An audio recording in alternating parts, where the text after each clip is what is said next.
օրերին նա ազգային ժողովի նախագահ Հովիկ Աբրահամյանը արձակուրդ վերցրեց եւ դրանից հետո հետևեցին տարբեր հրապարակումներ, մասնավորապես որ ձեր եւ Հովիկ Աբրահամյանի հարաբերությունները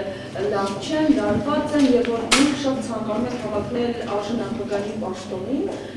խնդրում եք նմանալ այդ հարաբերությունները ինչու է դա պայմանավորված։ Ես ցանկանում եմ իմ երկիրը տեսնել երջանիկ ու իմ երեխաներին առողջ, այլ բան ես չեմ ցանկանում։ Ինչ վերաբերում է իմ ու պարոն Աբրահամյանի